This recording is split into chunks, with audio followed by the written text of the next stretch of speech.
Katie here from Rain Country.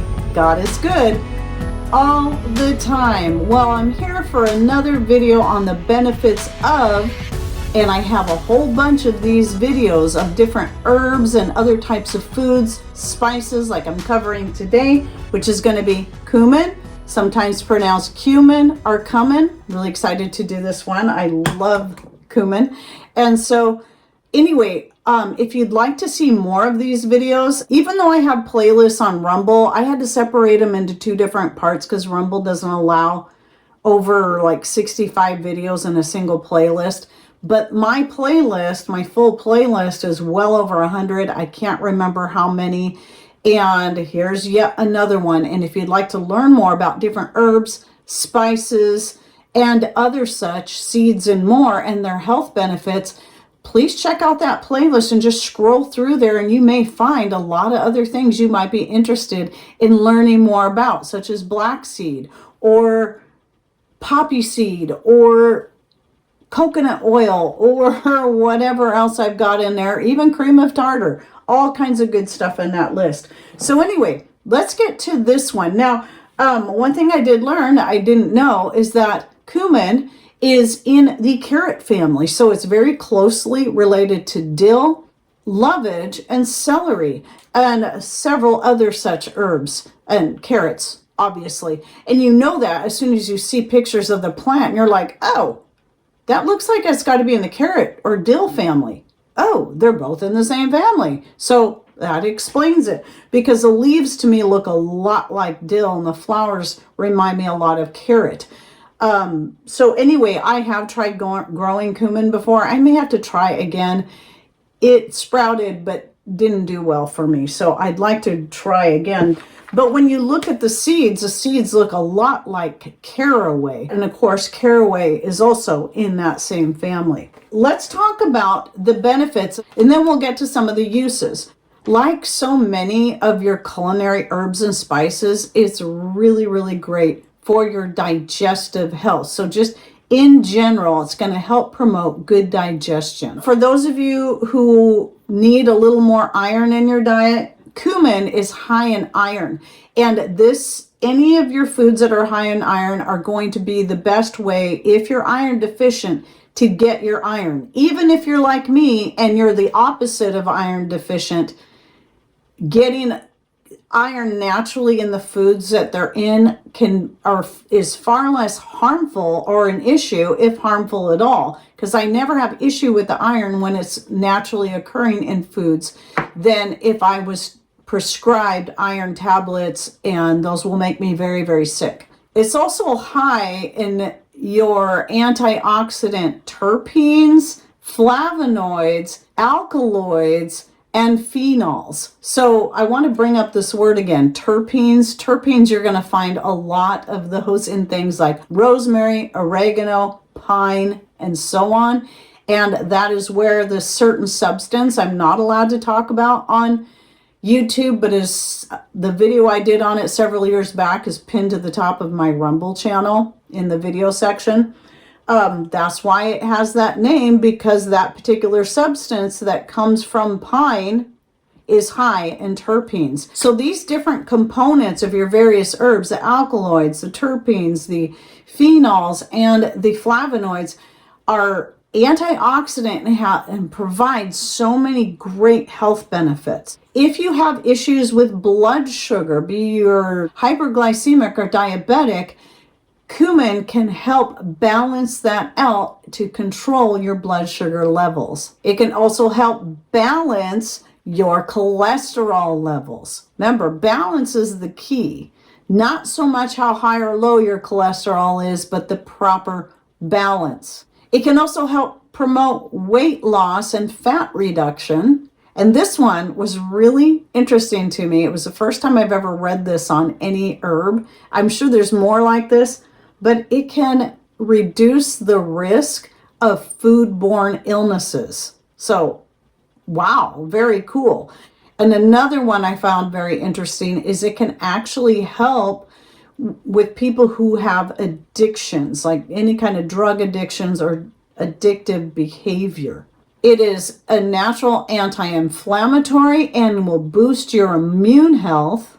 It even promotes skin health. This is both internally and topically. You can actually make a paste out of it and apply it topically. It can improve lactation in nursing mothers, and it is very detoxifying to the body. It is good for bone health, heart health, and can help reduce stress. It's also good for menstrual health, eye health, is antibacterial, and boosts energy. Now, even though I did mention good for menstrual health, if you are one that has heavy flows, be careful about the amount you consume because it can actually increase that. So you got to be careful with it. And if you have any kind of allergy, obviously you need to stay away from it altogether. If you are pregnant, just only use it as seasoning in your food and don't try to take it in medicinal forms.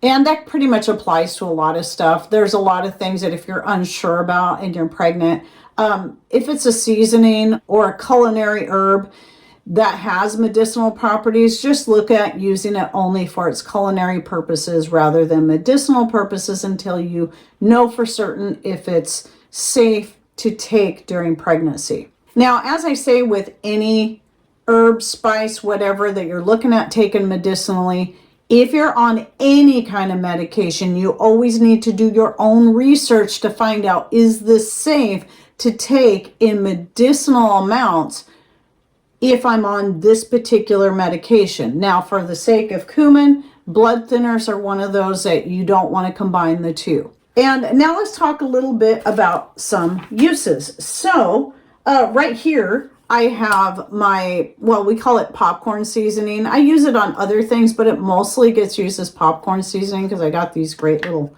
tops here. And this, I have a video on this I'll link to down below, but cumin is one of the things I add to this along with chili powder. Cumin and chili powder are two of my favorite spices to add to any kind of Mexican dish, whether it be making tamales or tamale pie, which I'm more likely to do, tacos, chili, etc. Love cumin in all of those kind of dishes. It's also a very popular spice in Indian food, often combined with curry. And then also, as far as using medicinally, you can take the seeds or even the ground seeds, and that's what you're typically using. You're using the seeds. So I would assume you could use the plant. I forgot to look into that. I'm sure you could consume the leaves, being that it's very closely related to dill and other plants where yes, you eat the greens too. But you can make a tea out of this or just add it to just water, the powder, and then drink it daily. And as with anything, you should always start small and work your way up. Some places will say work your way up to 1 teaspoon. Some say you can take up to 2 teaspoons. This is all going to be dependent on you and your body. There's no, like with any of this stuff, and this includes pharmaceuticals, there's no one right dose for everyone. And so everybody wants me to prescribe them some kind of dose. I don't do that. I'm not a doctor. And even if I was, I don't know you. I don't know your body. I don't know what you can handle. I don't know what kind of medications you are on. So you have to figure that out for yourself. You've got to take that responsibility. And one should always, with any kind of new herb, spice, or whatever that you're trying for the first time, always start small. And then if you're wanting to start taking it in medicinal doses, slowly work yourself up. And if you experience any side effects, back off. In fact, stop taking it altogether for a few days and then slowly introduce it again. And then also another form you can take it is in capsule form. You can buy cumin in capsule form, or you can even make your own capsules. I just say make sure you do your price checks, find out what's going to be the better deal for you. Is it worth the work making the capsules when it costs you just as much to make them? But then again, if you're not sure what certain companies are putting in their capsules, you can be a little safer making it for yourself. So anyway, I hope you enjoyed this video. And again, if you'd like to check out more videos like this, please check out the playlist I'll be linking to in the description box down below by clicking on more or show more somewhere down here below the video screen to open the description box entirely to find that and any other links like the popcorn seasoning I'll be putting in there. And any thoughts, ideas you'd like to share? Do you like cumin? How do you use it? What's your favorite ways? Has it helped you medicinally for anything? Put those in comments down below. And thanks for watching. Take care and God bless.